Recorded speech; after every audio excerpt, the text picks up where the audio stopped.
They are serious and they are many. They will not be met easily or in a short span of time. But know this, America, they will be met.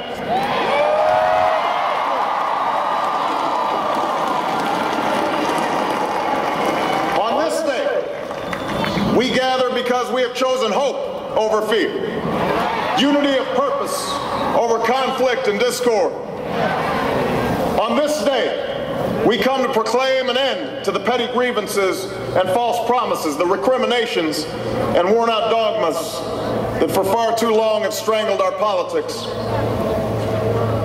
We remain a young nation, but in the words of Scripture, the time has come to set aside childish things. The time has come to reaffirm our enduring spirit, to choose our better history, to carry forward that precious gift, that noble idea passed on in life. They saw America as bigger than the sum of our individual ambitions, greater than all the differences of birth or wealth or faction.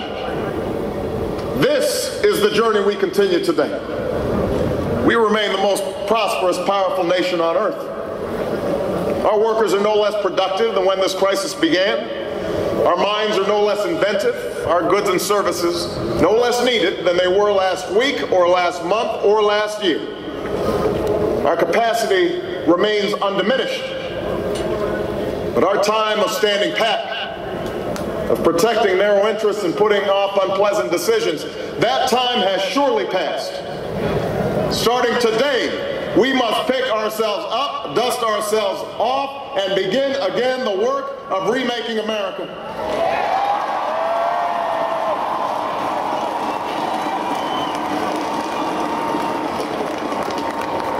For everywhere we look, there is work to be done. The state of our economy calls for action, bold and swift, and we will act, not only to create new jobs, but to lay a new foundation for growth. We will build the roads and bridges, the electric grids and digital lines that feed our commerce and bind us together. We will restore science to its rightful place and wield technology's wonders to raise healthcare's quality and lower its cost. We will have forgotten what this country has already done, what free men and women can achieve when imagination is joined to common purpose and necessity to courage. What the cynics fail to understand is that the ground has shifted beneath them, that the stale political arguments that have consumed us for so long no longer apply. The question we ask today is not whether our government is too big or too small, but whether it works, whether it helps families find jobs at a decent wage, care they can afford, a retirement that is dignified. Where the answer is yes, we intend to move forward. Where the answer is no, programs will end. And those of us who manage the public's dollars will be held to account to spend wisely, reform bad habits, and do our business in the light of day, because only then can we restore the vital trust between a people and their government.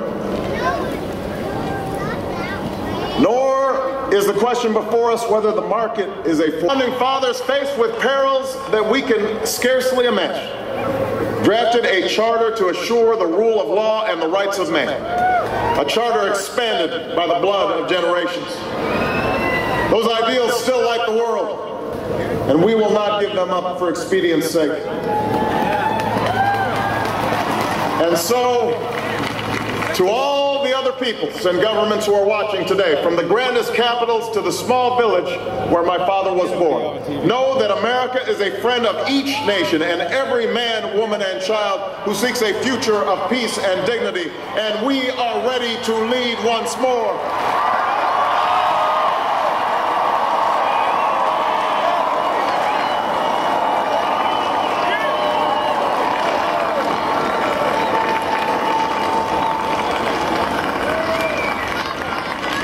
Recall that earlier generations faced down fascism and communism, not just with missiles and tanks, but with the sturdy alliances and enduring convictions. They understood that our power alone cannot protect us, nor does it entitle us to do as we please.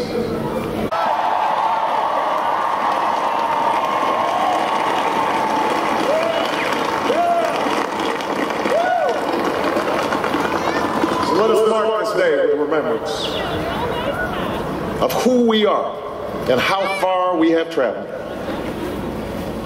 In the year of America's birth, in the coldest of months, a small band of patriots huddled by dying campfires on the shores of an icy river. The Capitol was abandoned. We did not turn back, nor did we falter. And with eyes fixed on the horizon and God's grace upon us, we carried forth that great gift of freedom and delivered it safely to future generations. Thank you. God bless you. And God bless the United States of America.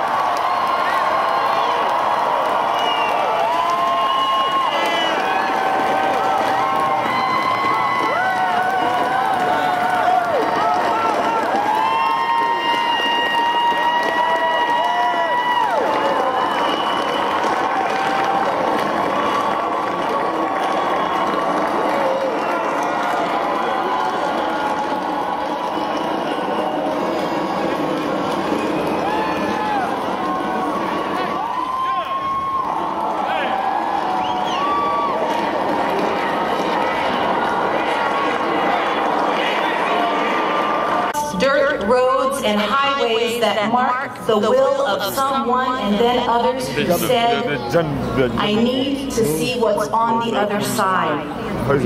I know there's something better down the road. We need to find a place where we are here, who laid the train tracks, raised the bridges, picked the cotton and the lettuce, built brick by brick the glittering edifices they would then keep clean and work inside of.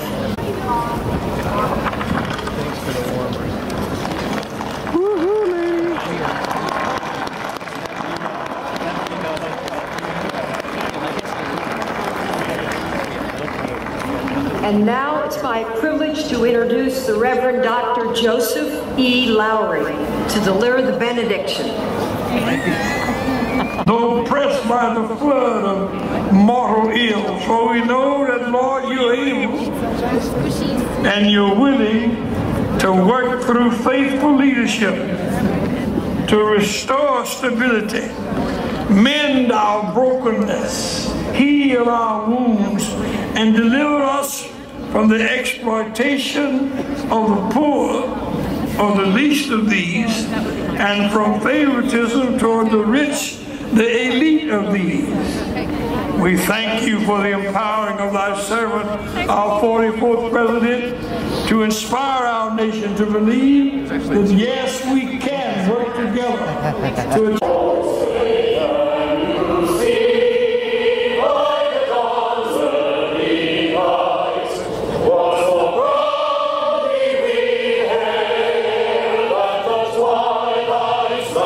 Sweet.